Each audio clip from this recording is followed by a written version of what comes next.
Bonjour à tous, je suis Frédéric Selby de Horizon180.com. Je t'amène avec moi sur mon aventure autour du monde.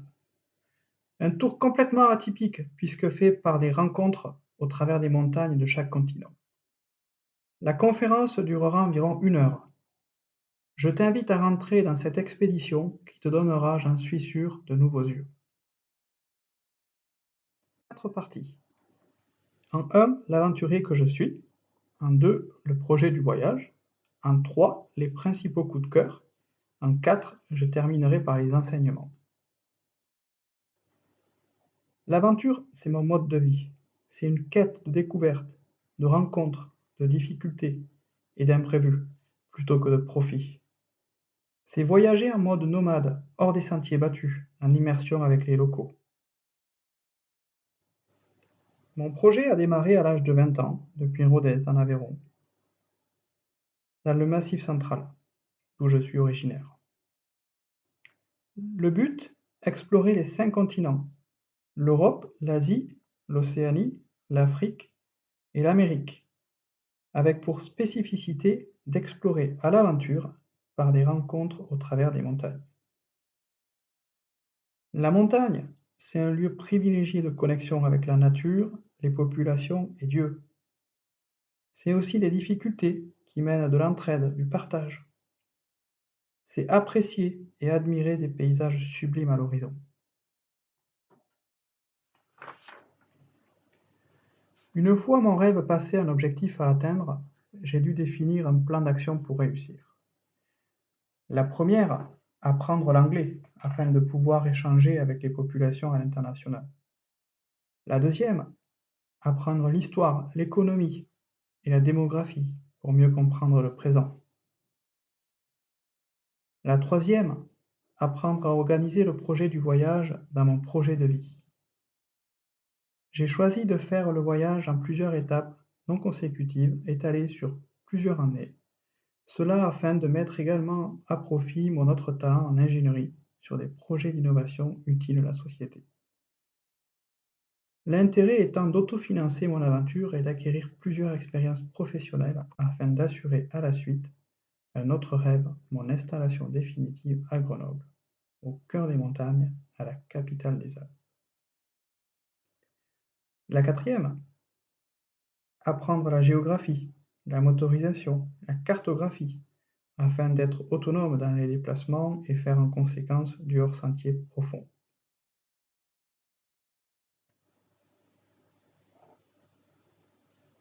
Le projet, c'est de vivre que du bonheur. En voici ma définition. Le bonheur de l'aventure n'est pas la destination, mais la façon dont on y arrive. Ce sont les péripéties, les paysages et les rencontres du chemin qui forment le bonheur. Pour cela, il suffit d'avoir confiance en Dieu et le laisser agir sur ce que l'on ne maîtrise pas. Stress comes from trying to do it all on our own. Peace comes from putting it all in God's hand. En résumé, Dieu ne nous abandonne jamais. On voyage tous de A vers B, avec un point commun, le déplacement. C'est dans l'objectif de ce déplacement que toute la différence se fait. Vivre les richesses que font le parcours. Avant de faire le fil rouge, le premier point, c'est d'étudier les cartes. Bonne nouvelle, il y a des montagnes dans chaque continent. J'ai sélectionné les montagnes en trait continu pour le tour du monde et garde les autres en trait pointillé pour de futurs projets spécifiques au long terme. En résumé, les montagnes choisies sont les Pyrénées, le Massif central, les Alpes avec Vosges et Jura, les Carpates, les Alpes scandinaves, les hauts plateaux d'Écosse et d'Islande en Europe. Ensuite, le Caucase, l'Himalaya, le Tien Shan en Asie, les Alpes australiennes et néo-zélandaises en Océanie, l'Atlas, le Drakensberg et les hauts plateaux d'Éthiopie en Afrique, les Appalaches en Amérique du Nord, et pour finir, la cordillère des Andes en Amérique du Sud. Après avoir étudié les cartes, j'ai tracé le fil rouge ci-après. L'idée, Partir au sac à dos avec le strict minimum en laissant libre action à l'imprévu, l'aventure. Partir à 20 ans depuis Rodez pour arriver et m'installer à 30 ans à Grenoble. 10 années d'aventure nomade avec de multiples jobs, de riches rencontres, 30 mois non consécutifs de pur voyage autour du monde. Pour faire du hors-sentier, l'étude de la motorisation par pays était essentielle. Pour les pays en vert foncé, il est très peu probable d'avoir des transports en commun vers des lieux isolés, contrairement aux pays vert clair. Exemple, l'Inde a 19 véhicules pour 1000 personnes et une population de 1,3 milliard d'habitants, ce qui implique des transports collectifs en masse, contrairement à la Norvège qui a 600 véhicules pour 1000 personnes et 5,3 millions d'habitants, dont la majorité vivent au sud du pays, ce qui implique des transports collectifs quasi inexistants dans les lieux isolés.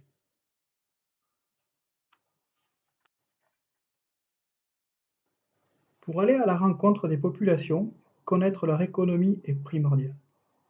Sur cette carte en rouge, les pays les plus pauvres et en vert foncé les plus riches. Il est important de noter que le calcul est une moyenne, ce qui signifie que dans chaque pays, 80% est en dessous de la moyenne et 20% largement en dessus. Exemple, en Norvège, le salaire moyen net par mois est de 6 865 $, contrairement au Burundi qui a 23 $ net par mois. En France, une personne sans travail qui a plus de 25 ans gagne à minima 564 € net par mois avec le RSA. Pour un travailleur, le salaire minimum est de 1 219 € net par mois. Le voyage, c'est prendre conscience de la pauvreté et de faire preuve de respect pour toutes les populations. Pour préciser les chiffres, aujourd'hui nous sommes environ 7,5 milliards d'humains sur Terre et presque la moitié, soit environ 3 milliards, vit avec moins de 2 $ par jour.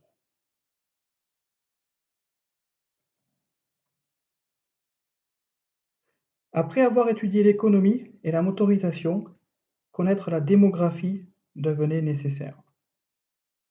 On peut constater sur la carte 6 principaux foyers de peuplement dans le monde. 800 millions de personnes en Europe, 220 millions dans le golfe de Guinée, 1 milliard 570 millions en Asie du Sud, 2 milliards en Asie orientale, 140 millions dans le nord-est américain, 110 millions dans le sud-est du Brésil. Je peux en déduire que les villes sont très éloignées au Canada, Norvège et très proches en Inde d'Europe, par exemple.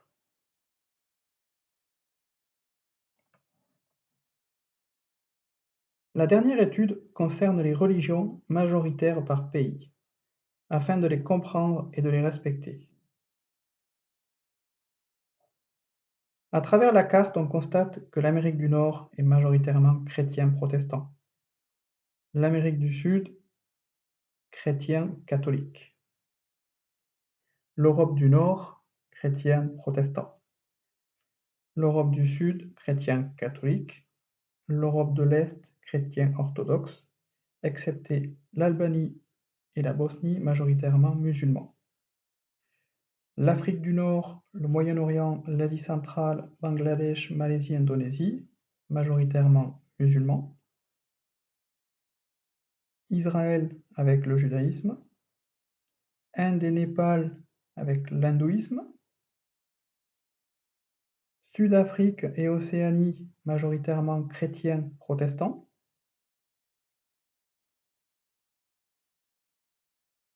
Afrique de l'Est centrale, chrétienne orthodoxe, principalement Éthiopie.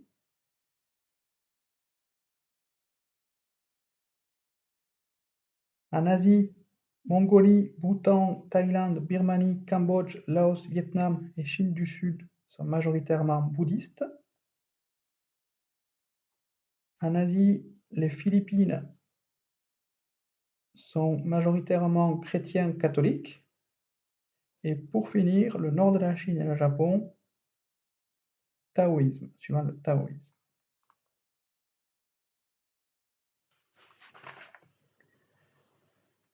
On arrive à mes coups de cœur, enfin je dirais certains, sinon la conférence serait interminable.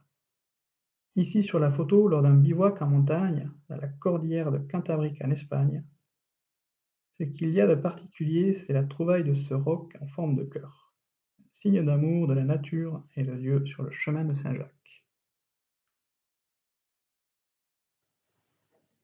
Je quitte la maison familiale pour démarrer l'aventure à travers le continent européen. On retrouve ici le fil rouge de manière très large de mon nomadisme en Europe, une traversée qui m'amena quasiment dans tous les pays. Fil rouge qui laisse libre action à l'imprévu. Le kilomètre zéro à Fisterra en Espagne. Le lieu de retrouvailles de tous les jeunes pèlerins aventuriers après avoir atteint Saint-Jacques-de-Compostelle.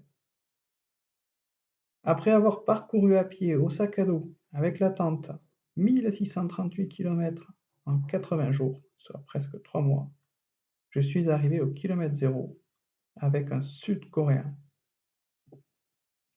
Le chemin, c'est tout le long des rencontres, du partage, se retrouver à 100 personnes dans un gymnase lors de gros orages, se retrouver dans une auberge avec 30 personnes pour 10 places, dormir à l'intérieur d'églises, en cabane avec des bergers, à la belle étoile. C'est aussi ressentir de façon forte sa connexion avec Dieu. Expérience mémorable en Suède. L'auberge d'Umeå, où j'ai séjourné, est une ancienne prison, exactement de la même architecture que celle de la série américaine Prison Break. La Suède ayant une économie forte et peu de population, les prisons sont louées à d'autres pays ou bien réaménagées en hôtel-auberge.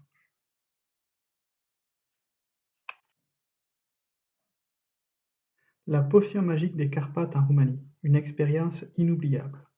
Parti seul en rando, je croise le soir, en chemin, un groupe de jeunes qui va passer la soirée dans une cabane et m'y convie. Invitation acceptée. Repas avec la fameuse potée roumaine qu'ils appellent la potion magique. Le bémol, personne n'avait de duvet. Alors vers minuit, c'est engagé une rando de 2 heures à la frontale vers leur village, où ils m'ont invité dormir.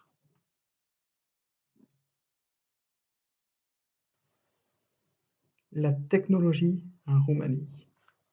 Le radiocassette. On fait avec le matériel que l'on a et chacun est heureux. Me voilà maintenant en Macédoine, à Skopje, le lieu de naissance de Mère Teresa en 1910. Un pays qui a la fierté de Mère Teresa et de sa parole sur l'amour. Love begins at home by taking care of the closest one, the ones at home. Spread the love wherever you go. Let no one ever come to you without leaving happier. Every time you smile at someone, it's an act of love and a gift to that person. It's a beautiful thing. Sa parole d'amour est devenue ma ligne directrice. Répandre l'amour autour de nous.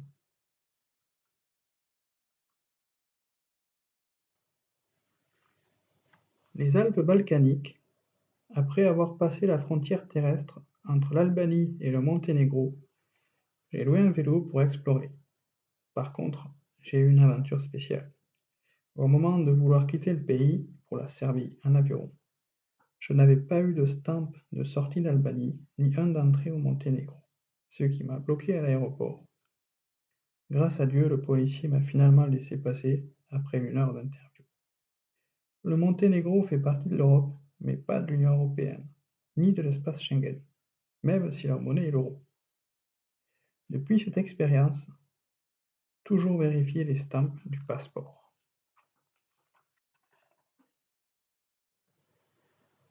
Je quitte l'Europe pour le continent asiatique, direction le pays du soleil levant.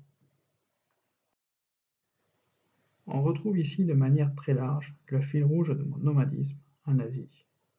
Itinérance en Géorgie, Arménie, Kazakhstan, Kirghizistan, Ouzbékistan, Tadjikistan, Inde, Népal, Thaïlande et Hong Kong. Étant originaire du milieu agricole, je m'intéresse tout particulièrement à ce sujet.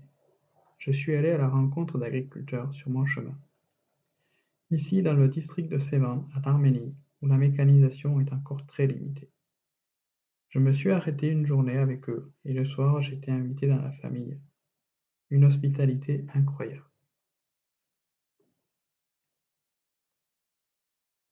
La Géorgie regorge d'églises orthodoxes. Rencontre ici avec un prêtre orthodoxe français, au nord de la Géorgie, dans une église isolée au milieu de la montagne, venu célébrer un mariage auquel je me retrouve invité. Je m'étais lancé seul dans l'ascension vers le mont Kazbek, en frontière entre la Géorgie et la Russie. En chemin, au premier base camp, j'ai rencontré un groupe de jeunes locaux merveilleux, avec qui j'ai bivouaqué puis continué jusqu'à la chapelle du Kazbek, à 4100 mètres. Cette rencontre m'a permis d'aller au-delà de mes limites, en réalisant ma première traversée de glacier.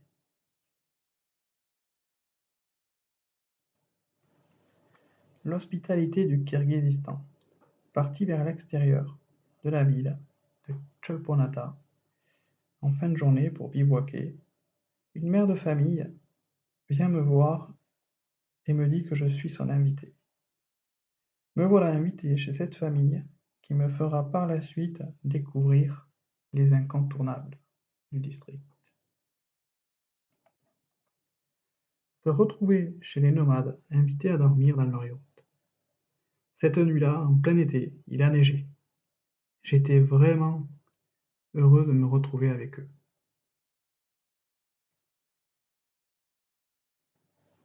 Arrivé au village de Kochkor, je rencontre Eikerim et Zibek, avec qui on discute de mon projet. Je leur ai demandé si elles avaient une idée de lieu pour camper le soir autour de Kochkor.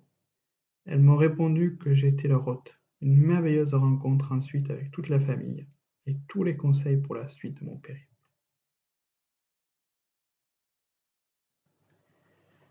J'avais fait très peu d'équitation dans ma jeunesse, mais j'ai voulu le tenter. Alors j'ai loué un cheval à un nomade et je suis parti à l'aventure. Je me suis retrouvé coursé par des chiens qui ont lancé mon cheval au galop dont je ne maîtrisais plus la direction.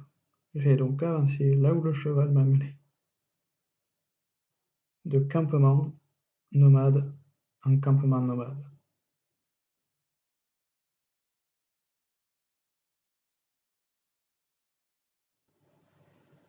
La rencontre avec un Kirghize qui a traversé le pays de l'est vers l'ouest, avec 2 chevaux avides, m'a amené à continuer avec lui. Se retrouver perdu dans le brouillard, pas de sentier, pas de téléphone ni de GPS pour lui. Mon GPS nous a donné notre position, mais il ne savait pas lire une carte, ne parlait pas anglais, et je ne savais pas où nous devions aller. Après plusieurs heures dans le brouillard, stoppé net, un rayon de soleil se leva et nous permit de voir une yourte à l'horizon, qui lui permit de se repérer pour arriver avant la nuit au village de Kizar, où il m'invita à rester chez sa famille.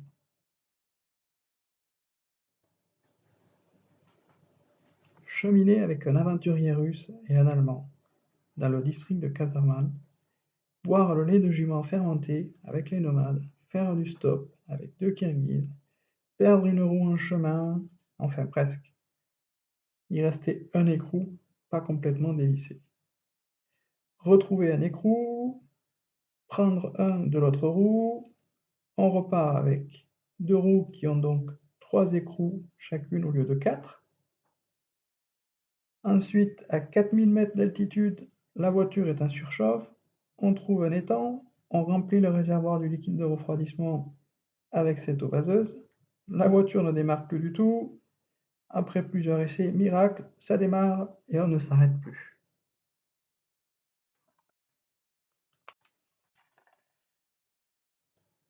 le Tadjikistan à gauche, l'Afghanistan à droite. Traverser avec des locaux et un Américain, découvrir le chai tadjik, du thé avec un carré de beurre.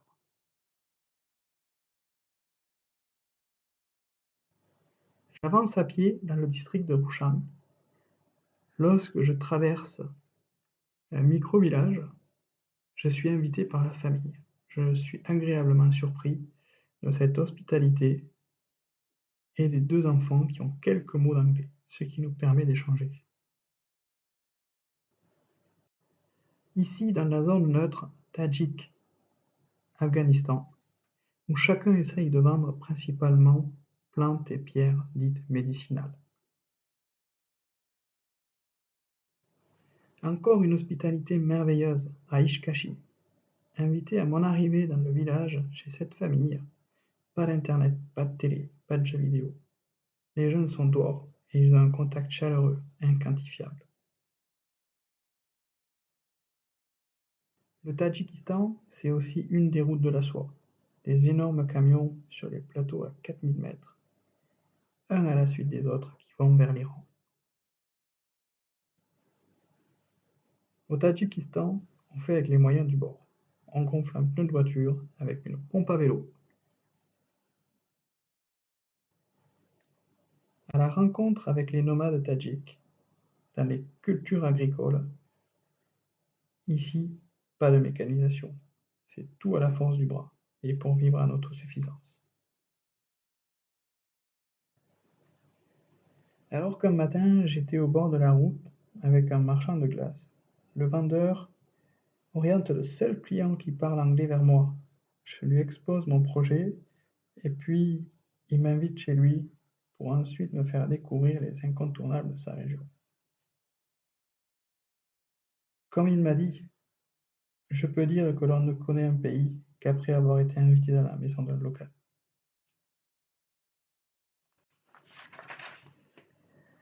Haridwar en Inde, lieu sacré de l'hindouisme avec le passage du Gange. Partage du chai, du thé avec du lait, avec les Indiens.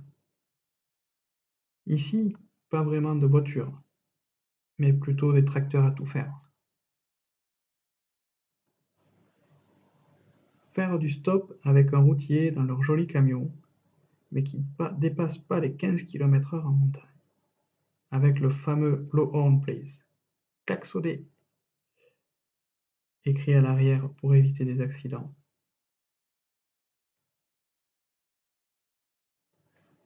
Arrivé à Manali, 1500 mètres d'altitude, je rencontre Lata, qui partait le lendemain en expédition avec un Australien, 2 Indiens et une Française.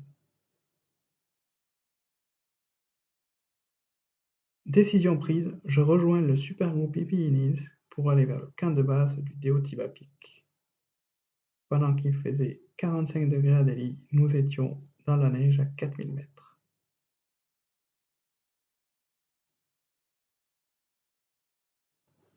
Le tour du parc national des Annapurna au Népal. Parti de Bézisahar à 600 mètres d'altitude, pour aller jusqu'à 5400 mètres. La chaleur humaine des locaux qui font guest house donne la force pour avancer. Les rencontres en chemin m'amènent à continuer avec un Américain, un Hollandais et 4 Allemands.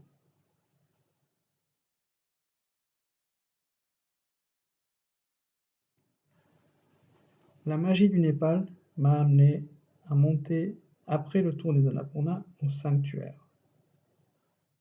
Y faire des rencontres merveilleuses en chemin. Je me retrouve à continuer avec 2 Chiliennes et un Anglais. La suite du voyage pendant un certain temps.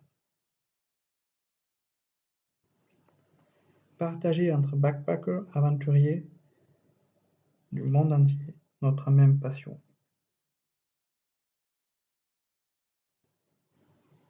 Une agréable surprise, voir l'ampleur de la fête de Noël à Hong Kong.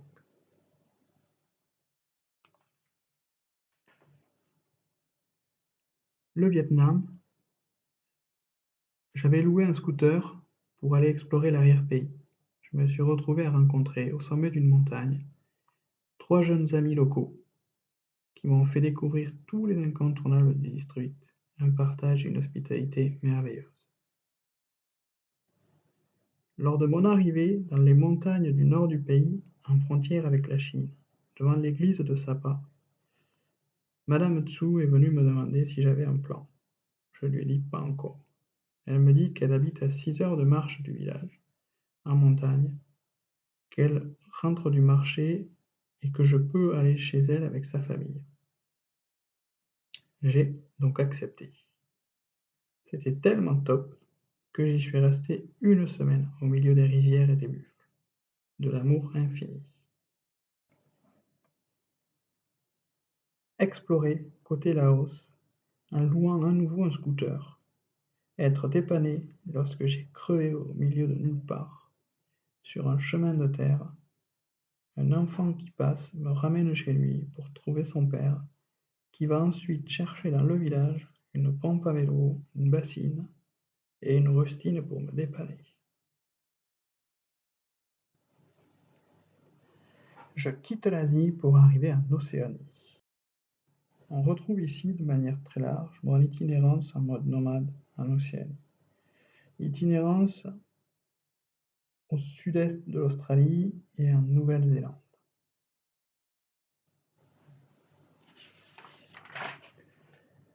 Une magie de l'aventure à Motueka, en Nouvelle-Zélande, le jour de Noël. À l'église, une famille m'invite à partager Noël avec eux. Encore une joie de l'imprévu.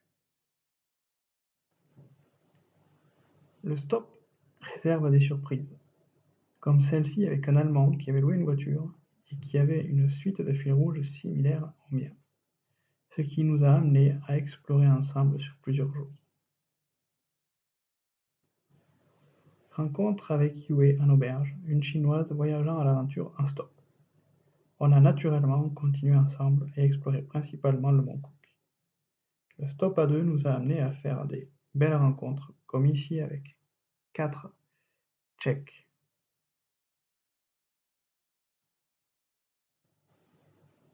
Vivre le 1er janvier en Australie, avec 40 degrés, des concerts et une ambiance qui permet à tous de pouvoir profiter de cette fête. Je quitte l'Océanie pour aller à la découverte de l'Afrique. On retrouve ici, de manière très large, mon itinérance en mode nomade en Afrique. L'Afrique australe a pour spécificité d'être sur un plateau d'altitude. Windhoek, capitale de Namibie, est à 1655 mètres d'altitude, comparé à Chamonix en France qui est à 1000 mètres d'altitude. Itinérance en Afrique du Sud, Lesotho, Namibie, Botswana, Zimbabwe, Zambie, pour aller vers l'Éthiopie et finir par le Maroc. Je me suis retrouvé dans une guest house à participer à la préparation du repas, la spécialité du Zimbabwe, le sadza, de la semoule de maïs blanc, plat très conséquent. L'avantage de cheminer sans agence ou tour organisé, c'est la proximité avec les locaux, ce qui m'a permis de rejoindre un tour en savane, découvrir la faune et la flore avec un groupe de locaux et une autre aventurière russe. Une aventure couchsurfing à Maun, appartement super bien aménagé, avec des palettes pour le tabouret, la table du bar et aussi les lits. Chacun est heureux avec les moyens dont il dispose. La traversée du désert de Namibie par le tropique du Capricorne, une aventure dingue. Je me retrouve à vouloir traverser 600 km de désert en stop et je suis tombé sur un guide qui venait de poser ses 3 clients suisses milliardaires à l'aéroport pour un scenic flight du désert sur 700 km.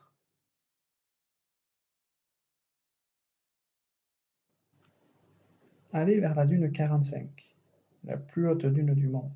Rencontrer 2 Espagnols qui avaient loué une Jeep et déjà pris un Irlandais et un Anglais en stop.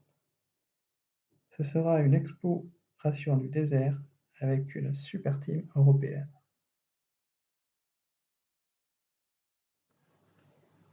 Randonner dans le désert, c'est traverser des montagnes de sable. Mais sans sentier ou point de repère n'est possible. Le sport, c'est aussi une de mes passions. Et me retrouver à un tournoi de netball, j'ai été aux anges. Le netball est un sport pratiqué principalement dans les pays du Commonwealth. Au Lesotho, les guest houses ou auberges de jeunesse se font rares. Alors je me suis orienté vers l'église et j'ai reçu une hospitalité avec les sœurs, comme ici à Mazru. Un soutien et conseil de Tato, un local dans un bar de Semonkonk. En Afrique rurale, tout le monde va au bar et partage, comme dans tous les pays du Commonwealth de manière générale. Arrivé à Tebatseka de nuit, j'ai demandé à la police où dormir. La police m'a amené vers un quartier, retrouver sa famille, où j'ai rejoint le festin et puis logé dans la communauté. Très peu de véhicules dans le pays, ce qui m'a amené à faire une traversée originale du pays, d'ouest vers est, avec l'ONU, dans la Jeep en photo ici. On devait être une dizaine dans le véhicule pour seulement 2 sièges. Et oui, on laisse personne au bord de la route. Joyeux de voir les cœurs d'entraide. On a traversé toutes les microcliniques vers l'est pour distribuer les caisses de Plum Peanuts envoyées par le World Food Programme de l'ONU. La distribution des caisses du World Food Programme et la rencontre des populations dans le besoin, moment très émouvant.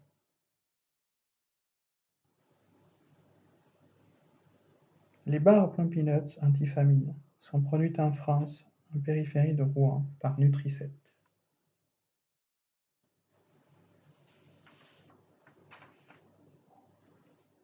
À Morotlo, le prêtre me dit qu'il a une solution pour moi à confirmer après un coup de fil. Il m'amène au couvent avec les sœurs. Ambiance au top. La nuit, au Lesotho, à 4000 mètres, en hiver, au mois d'août, il fait froid. Je me trouve ici devant une cascade, encore gelée à 10 heures du matin. La descente du Drakensberg, du Lesotho vers l'Afrique du Sud, de 4000 mètres vers zéro, vers l'océan.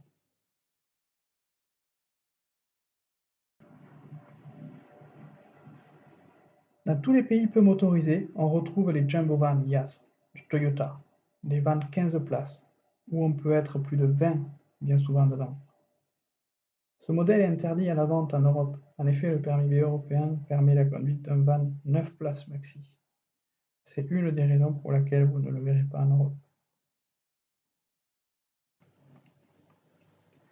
Avec une Autrichienne et une Française rencontrées en ville à Cape Town, nous avons exploré ensemble les alentours et pu être pris en stop dans un pick-up. En Éthiopie, accueilli par les locaux, fiers de leur pays, prêts à me soutenir, m'aider, me donner tous les conseils, sur la fameuse place Meskel. L'Éthiopie, le pays du café.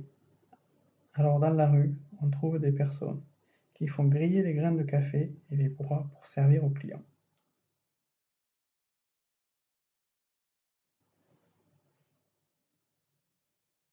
Aventure.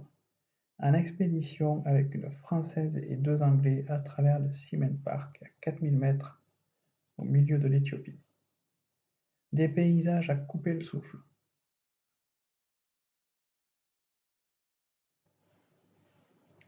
Cuisine avec 2 Soudanaises pour préparer la spécialité l'injera, accompagnée bien entendu toujours de piment.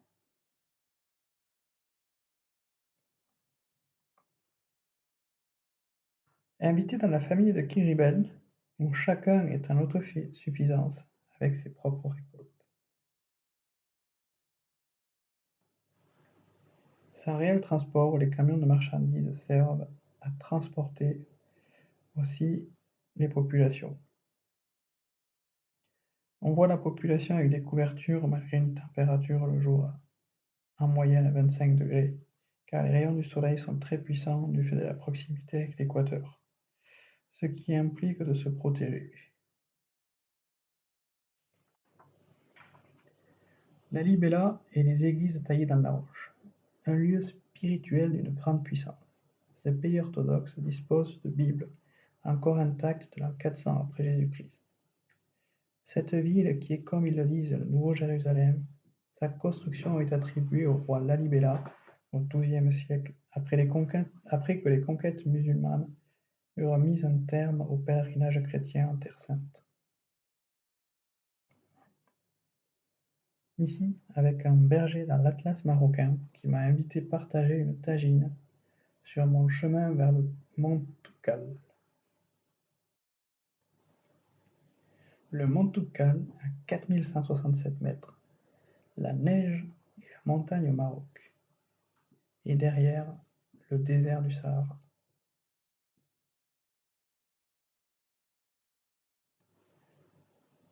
Le bonheur de voir des bars où tout le monde boit du thé, partage, joue aux cartes et surtout un lieu où il n'y a pas d'alcool et pas de problème.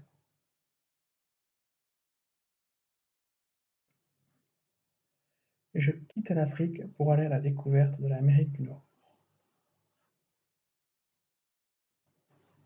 On retrouve ici mon itinérance de manière très large, en mode nomade, aventure au nord-est des États-Unis et sud-est du Canada.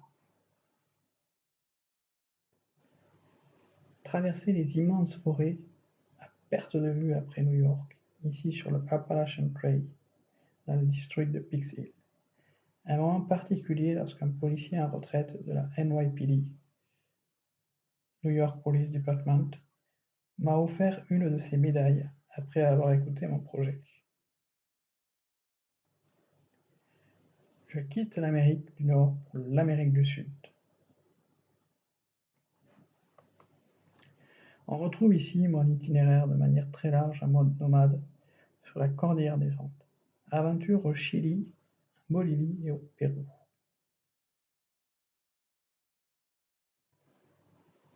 Le mote con huesillo, la boisson typique du Chili, avec du blé et une pêche.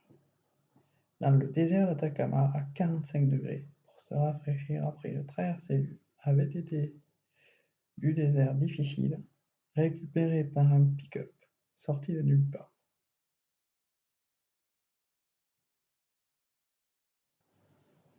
Une semaine de traversée des plateaux andins du Chili et de la Bolivie avec une Anglaise, une Française et un Hollandais. Notre équipe d'aventuriers européens se retrouve à passer Noël dans le parc national au milieu de la mare.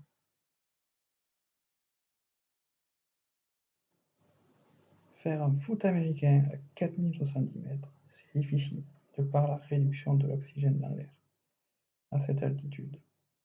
Le match avec la famille a été sportif. Depuis La Paz, un bus va quotidiennement au point de départ du trek Chacaltaya. Avec un Américain, une Allemande et un Bolivien, nous nous sommes retrouvés au sommet, à 5430 mètres d'altitude en même temps, et avons pu fêter l'accomplissement de ce challenge malgré le brouillard.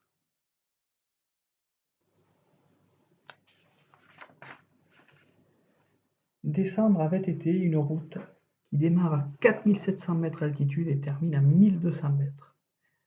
Une route qui est empruntée à VTT à pied et par quelques petites jeeps seulement. Ce qui est incroyable, c'est de passer d'un paysage désertique à la jungle.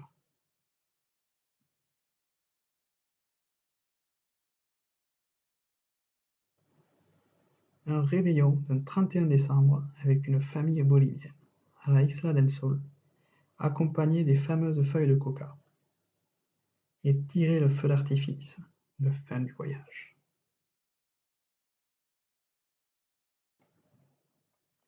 Aujourd'hui, mon projet est devenu réalité. Ce périple aura duré 10 ans avec de multiples jobs et 30 mois non consécutifs de pure aventure autour du monde. Je ne peux que vous inviter à rêver et passer à l'action. Que votre projet soit de la couture, de la musique, du dessin, quoi qu'il soit, passez à l'action. Les enseignements que je tire de cette aventure atypique autour du monde sont: premièrement, que notre planète est merveilleuse, de par les paysages explorés, les montagnes, les plaines, les déserts, les jungles, et de par les populations rencontrées, le partage, l'entraide, l'hospitalité, la diversité et la chaleur humaine. Deuxièmement, le voyage, c'est aller de soi à soi par les autres. Apprendre, se découvrir, donner, recevoir, être soi-même, être honnête, intègre, de confiance, respecter les autres, se respecter, et avoir une confiance en soi et en ses rêves à 200%. Troisièmement, dans une aventure, on avance, on chemine, grâce à l'entraide. J'en ai vu dans tous les pays que j'ai traversés, ce qui m'amène à dire que la paix est possible partout. Quatrièmement, on veut tous aller au paradis, mais encore faut-il se le définir par nos rêves pour ensuite les vivre, tout simplement. Je précise, définir son paradis en excluant bien entendu argent et pouvoir. Nous avons tous des rêves différents et donc un paradis différent en réalité. Cinquièmement, l'importance du lien entre l'homme et la nature, pour respecter, préserver et comprendre la planète avec son écosystème, qui est d'ailleurs la source de la vie humaine. Nous sommes de plus en plus citadins, habitant dans un univers artificiel, sans contact avec la nature. Rompre ce lien est un danger pour le futur.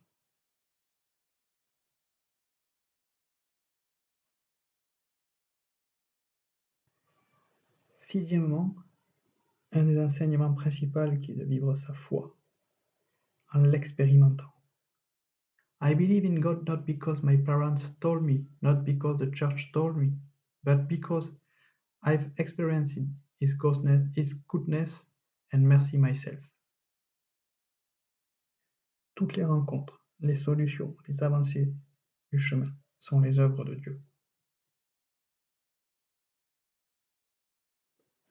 Pour finir, le dernier enseignement, le bonheur. Les gens les plus heureux n'ont pas tout ce qu'il y a de mieux, ils font juste de leur mieux avec ce qu'ils ont. Je vous laisse méditer là-dessus.